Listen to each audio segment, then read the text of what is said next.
दोस्तों, अगर मैं आपसे पूछूं यूपीएससी या यूपीपीसीएस का पेपर कहाँ से आता है, तो मोस्ट एस्पिरेंट्स बोलेंगे करंट अफेयर से, एनसीईआरटी से और बुक से। लेकिन सच ये है कि पेपर का 60 to 70% जो पैटर्न है वो सिर्फ और सिर्फ पीवाईक्यू से आता है। और एस्पिरेंट्स पीवाईक्यू को सिर्फ एक प्रैक्टिस क्वेश्चन की तरह ट्रीट करते हैं। लेकिन सच ये है कि इसी पीवाईक्यू को इस एग्जाम का ब्लूप्रिंट माना जाता है। तो आज मैं आपको सिखाऊंगा पीवाईक्यू का डीप एनालिसिस साइंटिफिक मेथड, जिससे इस एग्जाम को आपको समझने में मदद भी मिलेगी, इसी के साथ में इसे कैसे क्लियर किया जाएगा ये भी मदद मिलेगी। ठीक है, तो यहाँ पे डीप एनालिसिस में आपको समझाऊंगा पूरे एकदम अच्छे से। तो पहली चीज तो क्या है, पीवाईक्यू को आप as a solve for practice test की तरह मत समझिए। Solving a PYQ at the end only checking a answer, तो ये तो मत, बिल्कुल मत करिए। तो पीवाईक्यू का यहाँ पे सबसे बड़ा रोल क्या आता है कि रियलिटी चेक करिए, अप्रोच देखिए कि एग्जामिनर का अप्रोच क्या है। अभी यूपीएससी का एग्जाम आ भी रहा है, तो यहाँ पे आपको सबसे पहली चीज देखना है कि एग्जामिनर का अप्रोच क्या, एग्जामिनर क्या सोच रहा है। पहली बात तो ये पता लगाइए। दूसरी बात क्या है, करेक्ट अप्रोच जैसे ही आपको मिलती है तो उसके अंदर से फर्स्ट स्टेप पे आपको लेना है। कैसे लेना है आगे देखिए। पीवाईक्यू का एनालाइज करते समय बस ये 5 बातों का बहुत अच्छे से ध्यान रखें, प्लीज ध्यान से सुनिएगा ये 5 बातों को। पहला है, कलेक्ट करिए एक डेटा कि कौन कौन से कीवर्ड आपको यूपीएससी या यूपीपीसीएस के एग्जाम में देखने मिलता है, उसको कलेक्ट करिए डेटा। फिर उसके बाद कैटेगराइज करिए कि कौन सा डेटा है जो फैक्चुअल आ रहा है, कौन सा डेटा है जो एनालिटिकल आ रहा है, और कौन सा डेटा है जो आपको एज ए क्वेश्चन के तौर पे पूछा जा रहा है। तो जैसे आप इसको एनालाइज करते हो तो फिर आपने उसको कैटेगराइज कर दिया। फिर आइडेंटिफाई करिए कि कौन सा सबसे ज्यादा पूछा जा रहा है। क्या फंडामेंटल राइट्स के हर बार क्वेश्चन आ रहे हैं, क्या डीपीएसपी के हर बार क्वेश्चन आ रहे हैं, क्या मॉडर्न हिस्ट्री से 1919 वाले नॉन कॉर्पोरेशन मूवमेंट से ज्यादा क्वेश्चन आ रहे हैं। तो ये सब चीजें पता लगे। ज्योग्राफी में क्या अलीनो लालीना से आ रहा है। जैसे आप ये पता लगाते हो तो आपने क्या किया, आइडेंटिफाई कर लिया। फिर आइडेंटिफाई पैटर्न करना है, आपने फ्रीक्वेंसी कर ली, अब पैटर्न फाइंड आउट करिए कि क्लाइमेटोलॉजी से आ रहा है कि ज्योग्राफी के फिजिकल फीचर से आ रहा है। तो आपको इस तरीके से पैटर्न फाइंड आउट करना है। फिर क्या करना है, ये ट्रेंड को ट्रैक करना है कि अब इस साल ये पूछा है कि अगले साल भी यही पूछ रहा है, नहीं उसके अगले साल पूछ रहा है। जैसे कि 2024 में अगर ये चीजें पूछ रहा है, क्या 2025 में पूछा है? अगर नहीं पूछा है तो 2026 में उसके आने की सबसे ज्यादा संभावना रहेगी। अब ये मैं कैसे बोल रहा हूं कि 2021 का क्वेश्चन पेपर उठा लीजिए, तो देखिए 2022 में पूछा है, नहीं पूछा होगा, फिर 2023 में उस पैटर्न को रिपीट किया। तो आपको ये एक पैटर्न समझ में आए, तो इसी पैटर्न के आगे चलते रहना है। तो कलेक्ट डेटा कैसे कलेक्ट करना है, सबसे पहली बात है कि कम से कम अगर डेटा आपको स्ट्रांग रखना है और एक अच्छा अप्रोच रखना है तो उसके लिए कम से कम 10 से 15 साल के डेटा तो अच्छे से बना के रखिए।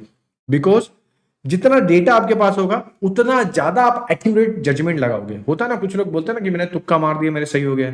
या आप सुनते भी होंगे, बहुत सारे लोग होंगे जो आपके सीनियर बोलते होंगे, यार मैं तो गया, मैं दे दिया एग्जाम, मेरा अचानक से हो गया। क्यों हो गया? क्योंकि उनके पास डेटा बहुत एक्यूरेट आ गया है। क्यों? क्योंकि उन्होंने कम से कम 10 से 15 साल का पेपर सॉल्व किया है ना। अब कैटेगराइज क्वेश्चन कैसे करना है, पहली चीज है कैटेगराइज करते समय अपने उस नोटबुक को, कल ही मैंने बताया था, कल के वीडियो प्लीज जाके देखिएगा, वहां पे मैंने कुछ बेसिक्स बताए थे। कोड बुक बनानी है, उस कोड बुक के बारे में थोड़ा सा डिटेल में चलते हैं। अब आपको एक विषय डिसाइड करना है, एक सब्जेक्ट डिसाइड करिए, उस सब्जेक्ट का नाम लिखिए, टॉपिक डिसाइड करिए और सब टॉपिक डिसाइड करिए।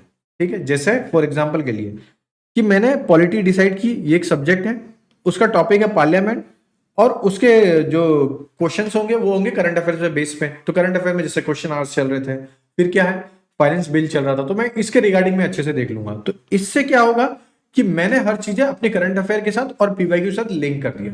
तो 90% आपका काम इजी हो जाता है, बिलीव मी 90% काम इजी होता है। फिर उसके बाद आइडेंटिफाई करिए फ्रीक्वेंसी। मैं बताया आपको सब्जेक्ट को आइडेंटिफाई करना पड़ेगा कि कौन से क्वेश्चन कहां से सबसे ज्यादा आ रहा है। फिर उसके बाद जैसे ही आइडेंटिफाई होता है तो आइडेंटिफाई करिए क्वेश्चन का पैटर्न कैसा है। क्या वो स्टेटमेंट बेस्ड पे आ रहा है, क्या वो मैच द फॉलोइंग पे आ रहा है, क्या वो कॉन्सेप्चुअल नॉलेज पे आ रहा है, क्या क्रोनोलॉजी पे आ रहा है। हिस्ट्री के क्वेश्चन ज्यादा कर कैसे दिखेंगे आपको, क्रोनोलॉजी पे दिखेंगे। पॉलिटी के क्वेश्चन ज्यादा कर कैसे दिखेंगे आपको, स्टेटमेंट बेस्ड पे दिखेंगे। और मैच द फॉलोइंग वाले क्वेश्चन वो आपके ज्योग्राफी में ज्यादा कर देखने मिल जाएंगे। और वहीं पे कॉन्सेप्ट वाले क्वेश्चन ज्यादातर करंट अफेयर और स्टैटिक को मिक्स करके पूछेंगे। और ये हाल यूपीएससी में तो बहुत है, यूपीपीसीएस में भी अब आने लग गया है। तो दोनों एग्जामिन के थिंकर, एक एग्जामिन का थिंकर आपको यहाँ पे मैंने समझाया। फिर उसके बाद क्या, आइडेंटिफाई करिए कि ट्रेंड कैसे शिफ्ट हो रहा है ना। कि अभी आप 2010 का क्वेश्चन पेपर एनालाइज करके ये मत सोचिए कि 2026 में भी ऐसा ही आएगा। आइडेंटिफाई करिए कि 2010 से 2011 में कैसे ट्रेंड गया, 12 में कैसे गया, 15 में कैसे गया, 16 में कैसे गया, 20 में कैसे गया, 21 में, 22 में, 23 में, 24 में, 25 में। जब आप इस तरीके से ट्रेंड एनालाइज करते हो ना, तो बूस्ट मिलता है और आपको समझ में आता है कि कौन से सब्जेक्ट की अब वेटेज धीरे धीरे बढ़ रही है। हो सकता है पिछले 2-3 साल से इन्वायरमेंट के क्वेश्चन 12 से 15 आ रहे हैं, लेकिन हो सकता है अभी धीरे धीरे बढ़ रहे हैं, तो हो सकता है इस बार 19 आ जाए। दूसरी चीज है, जब भी करंट अफेयर को पढ़ते हो तो जज लगाओ कि करंट अफेयर में सबसे ज्यादा न्यूज में क्या रहा है, आईआर रहा है। हो सकता है इस बार आईआर से ज्यादा क्वेश्चन आ जाए। बिलीव मी, ये तरीके होते जहां से हम फाइंड आउट कर सकते हैं कि पेपर किस तरीके से एनालाइज होता है। फिर रियल एग्जांपल फाइंड आउट करिए पॉलिटी का। क्या रियल एग्जांपल? कि भाई मैं एंटायर सिलेबस को देख तो लिया हूं, सब कुछ पता है, अब मुझे सिर्फ क्रक्स पढ़ना है, जैसे कि fundamental right, DPSP, parliament, local governance, constitutional body, non constitutional body. आपने जब इस तरीके से पढ़ते हो तो आपको समझ में आता है। अब पीवाईक्यू को प्रेडिक्शन के साथ कैसे हम जज कर सकते हैं, तो इसमें बहुत अच्छा सा एक लॉजिक है कि जैसे पंचायती राज है, अब पंचायती राज के आप जाके देखिए पीवाईक्यू से क्वेश्चन कैसे आ रहा है, और कंफ्यूज करने वाला क्वेश्चन कहां से हो सकता है। जैसे कि अगर किसी का इलेक्शन अभी कोई सीट पे है, सपोज मिस्टर ए सीट पे है, अब मिस्टर बी जो ए है, इन्होंने इस्तीफा दे दिया 2 साल के अंदर अंदर, तो रिमेनिंग 3 साल बचा है ना, 5 साल की तो शासन रहता है, तो वो 3 साल के लिए कोई नया आएगा कि 5 साल के लिए कोई नया आएगा, ऐसे क्वेश्चन पूछ लिए जाते हैं यूपीएससी में। तो इस लेवल पे आपको जाके चेक करना है कि पीवाईक्यू में किस तरीके से पूछा जा रहा है। पहली चीज तो ये। दूसरा क्या है, अब हाउ टॉपर यूज पीवाईक्यू, तो पहली चीज है अंडरस्टैंड करिए कि सिलेबस के अप्रोच को और एग्जामिनर के माइंडसेट को, ये दोनों चीज को अच्छे से एनालाइज करिए। दूसरा क्या है, नोट्स बनाइए पीवाईक्यू से।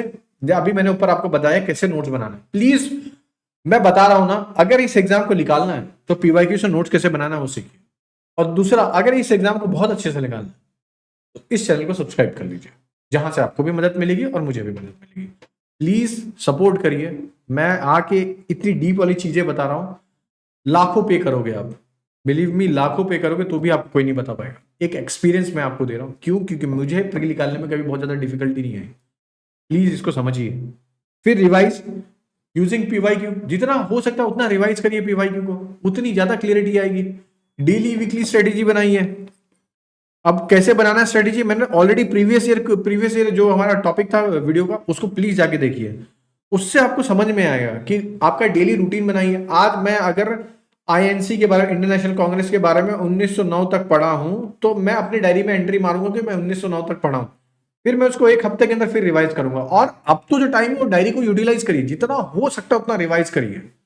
इससे कॉन्सेप्ट भी क्लियर होगा, कॉन्फिडेंस भी आएगा। एक चीज मैं बहुत सिंपल से समझाता हूं, अगर एग्जाम निकालना है ना, सिर्फ और सिर्फ कॉन्फिडेंस से निकल सकता है। बिलीव मी, दुनिया भर की बकैती कर लो, दुनिया भर की चीजें कर लो, अगर रिवीजन और करंट अफेयर अच्छा नहीं है, मैं इस चीज की गारंटी लेता हूं एग्जाम नहीं निकलेगा।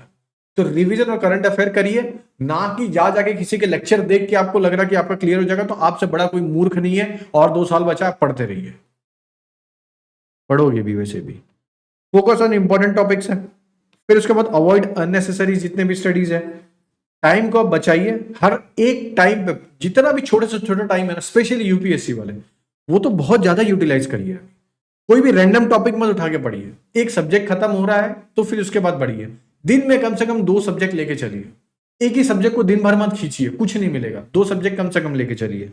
पैटर्न को ड्राइव करिए, ठीक है। अगर आपका अच्छा भी सपोर्ट रहता है कि पेपर कैसे प्रेडिक्ट करना है, क्या करना है, पीवाईक्यू के साथ साथ समझाइए, तो प्लीज कमेंट करिए। मैं पीवाईक्यू के साथ खुद आके आपको बताऊंगा कि ऐसे आता है। बहुत ही अच्छा सपोर्ट रहता है इस वीडियो का, बिलीव मी। अगर बहुत अच्छा सपोर्ट मिलता है मुझे, तो मैं एक लाइव आप लोग के लिए लेक्चर लेके आऊंगा पीवाईक्यू का, यूपीएससी का सेक्शन वाइज लेके आऊंगा, अच्छे से समझाऊंगा। यूपीपीसीएस का भी यही चीज रहेगी। अगर मुझे दोनों की तरफ से अच्छा सपोर्ट आता है, आपको कमेंट में ये लिखना यूपीएससी और यूपीपीसीएस, जिसके बच्चे मुझे सबसे ज्यादा दिखे, मैं उनके लिए एक लाइव करंट अफेयर मैं किस तरीके से एनालाइज करता था, मैं बताऊं। एक एक क्वेश्चन को पकड़ के मैं समझाऊंगा, मगर बस मुझे आपका सपोर्ट चाहिए। आप अगर इतना अच्छा सपोर्ट करोगे तो मैं रेडी हूं, और मैं बहुत जल्दी फिर इसको लेके आ जाऊंगा। मगर सपोर्ट नहीं मिला तो मैं नहीं कर पाऊंगा। ओके, आज के वीडियो के लिए बस इतना ही था। तो मैंने यहाँ पे बहुत बारीक सी चीजें समझाई है। देखिए, एग्जाम को अगर निकालना है ना, और आपके दिमाग में ये चीजें क्लियर है, तो मैं एक ही चीज बोलूंगा, जितना हो सकता है पीवाईक्यू को अब देखना चालू कर दीजिए। प्लीज लास्ट के 10 दिन के लिए मत छोड़िए। अभी से पीवाईक्यू देखोगे तो 3 से 4 बार पढ़ते करिए यार, एग्जाम तो निकालना ही है। नहीं समझ में आ रहा, मुझे मैसेज करिए, मैं हूं मदद करने के लिए।